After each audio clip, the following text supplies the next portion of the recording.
बिस्मिल्लाहिर्रहमानिर्रहीम। Class second year. बेटा आज का जो हमारा टॉपिक है वो है कंपाउंड असाइनमेंट ऑपरेटर्स कि कंपाउंड असाइनमेंट ऑपरेटर्स क्या होते हैं। बेटा मैं पहले आपको बता चुका हूँ कि ऑपरेटर क्या है। कोई भी सिंबल जो है प्रोग्राम में उसको हम ऑपरेटर कहते हैं। प्लस माइनस, ज़रब, तकसीम, इक्वल। लेकिन उन्हीं की बेस पे ऑपरेटर्स को डिफरेंट टाइप्स में डिवाइड किया गया है। वो कौन कौन सी हैं?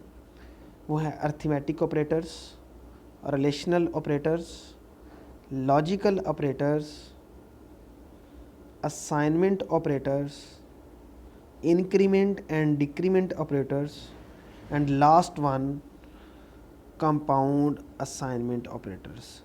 तो बेटा अब मैं आपको बताऊंगा कि कंपाउंड असाइनमेंट ऑपरेटर्स क्या हैं। लेकिन इससे पहले आपको ये बताऊंगा कि कंपाउंड असाइनमेंट स्टेटमेंट क्या है। देखिए बेटा, ये हमारे पास तीन वेरिएबल्स हैं ए बी सी। इनको मैंने एक ही वैल्यू दी है 10।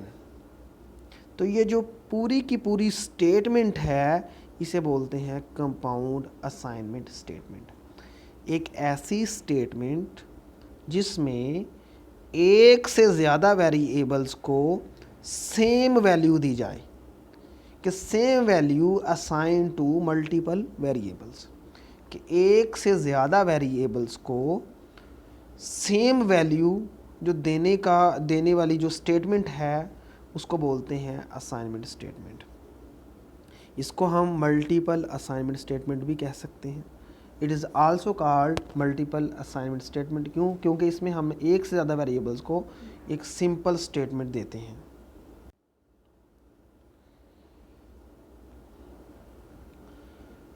यहाँ पे एक एग्जांपल ली गई है। इस एग्जांपल में आपको बताऊंगा कि कंपाउंड असाइनमेंट स्टेटमेंट क्या है।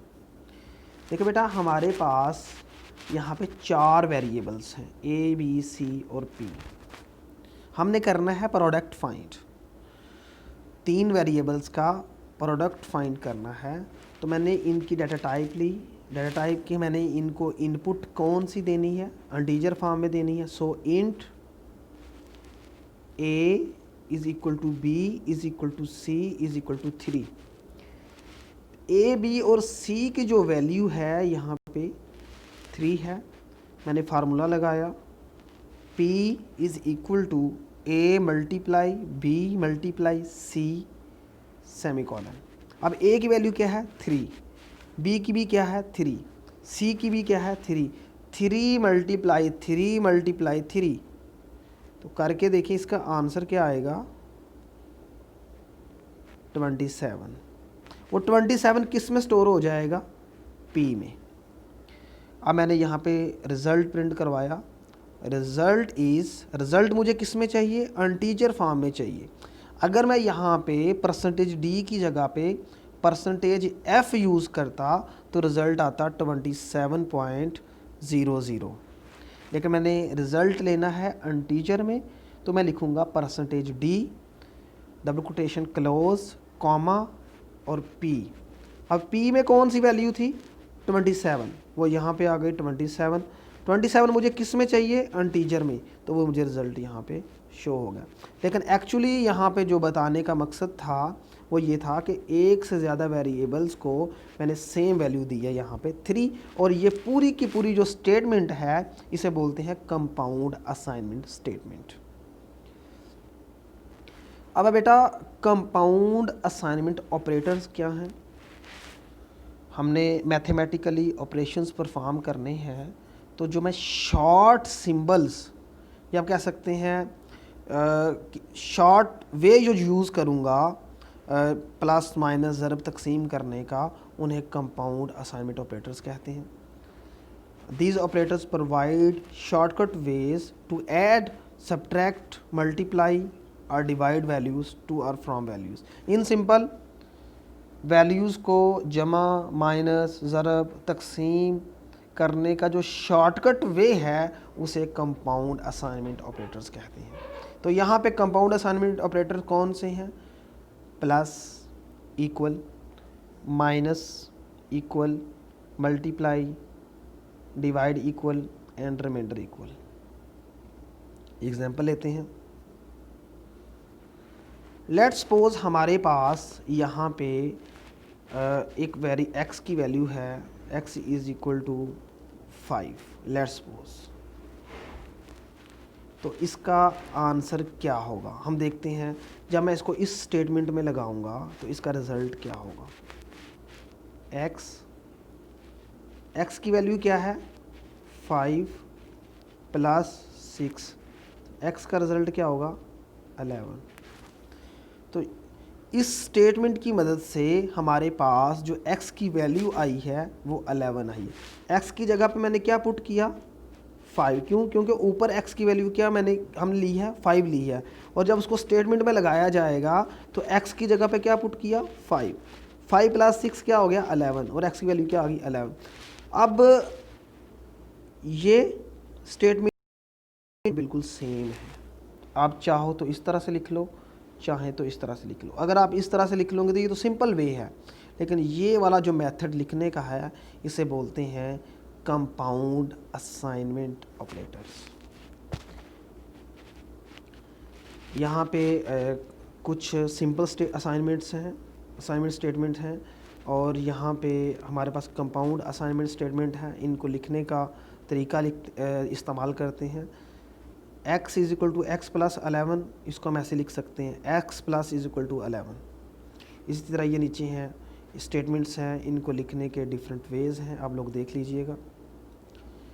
नेक्स्ट बेटा एक एग्जांपल है, यहाँ पे हम लोगों ने देखना है कि कंपाउंड असाइनमेंट ऑपरेटर्स वर्क कैसे करते हैं। मैंने 5 वेरिएबल लिए, a, m, d, r, s। Simple statement बनाई, a is equal to m is equal to d is equal to r is equal to s, और ये सब का ये किसके इक्वल हैं? 7 के। मतलब एक से ज़्यादा वेरिएबल्स को मैंने सिंगल स्टेटमेंट दे दी, सिंगल वैल्यू दे दी, तो ये हो गई कंपाउंड असाइनमेंट स्टेटमेंट। अब इनका यूज़ करते हैं।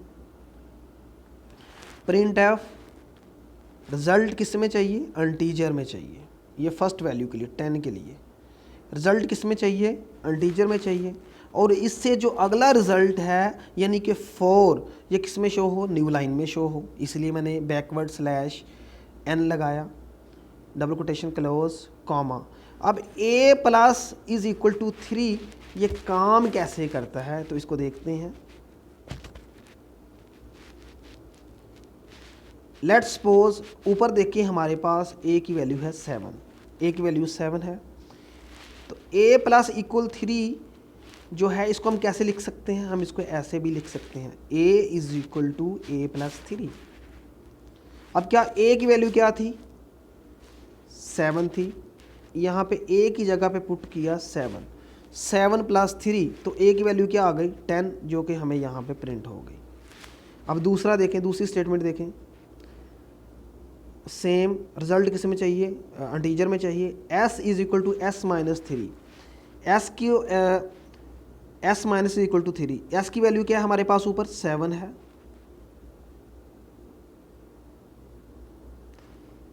s is equal to s minus 3, s की वैल्यू क्या है? 7। यहाँ पे मैंने 7 पुट किया, 7 में से 3 को निकाला तो s की वैल्यू हमारे पास क्या आ गई? 4, जो यहाँ पे मुझे प्रिंट हुई। अब थर्ड वन देख लें, m multiply is equal to 3, इसको हम कैसे लिखते हैं? m is equal to m multiply 3। अब देखें m की वैल्यू क्या है? ऊपर 7 है, यहाँ पे m की वैल्यू क्या है? 7, तो 7 मल्टीप्लाई 3, तो जब 7 मल्टीप्लाई 3 किया तो यहाँ पे आंसर क्या आ गया? 21 आ गया। इसी तरह डिवाइड कर लें आप, डिवाइड की भी हमारे पास इसका रिज़ल्ट क्या होगा? डिवाइड का रिज़ल्ट देख लेते हैं, ये आगे देखते हैं। d इस तरह से है ना, d is equal to D3। d किसके बराबर था, 7 के बराबर था। 7 को 3 पे डिवाइड करो, 3 2 दा 6 1। रिजल्ट मुझे चाहिए अनटीजर में, किस में चाहिए, अनटीजर में चाहिए। अगर मुझे अनटीजर में चाहिए तो आगे करने की ज़रूरत नहीं है, क्योंकि आगे जो है पॉइंट लगा के करना पड़ेगा। तो यहाँ पे इसका रिज़ल्ट हमारे पास क्या है, 2 है। देखें हमारे पास नेक्स्ट रिज़ल्ट जो है वो 2 है। रिमाइंडर को कैसे करना है, रिमाइंडर देख लें हम। आर की वैल्यू क्या थी, ऊपर 7 वैल्यू है, यहाँ पे 7 लिखा मैंने। अब ये स्टेटमेंट किसके बराबर होगी, r is equal to r remainder 3। तो आर की वैल्यू क्या है, 7 को हमने अंदर रखा और 3 पे डिवाइड किया। तो रिमाइंडर में ये होता है कि हमारे पास आंसर क्या बचा। तो अभी मैंने आपको बताया, ये देखें हमारे पास आंसर क्या बचा है, 1। तो यहाँ पे हमारे पास जो लास्ट पे आप कह सकते हैं जो रिज़ल्ट आया वो 1 आया। तो इन सिंपल आप ये कहें कि ये जो शॉर्टकट वेज़ हैं, यहाँ पे यूज़ करने के सिंबल्स को, इन सिंबल्स को बोलते हैं कंपाउंड असाइनमेंट ऑपरेटर्स। और ये जो हमने एक से ज़्यादा वेरिएबल्स को एक ही वैल्यू दी, इन्हें बोलते हैं कंपाउंड असाइनमेंट स्टेटमेंट। तो बेटा आज का लेक्चर इतना ही। अपना बहुत सारा ख्याल रखिएगा। अल्लाह हाफिज़।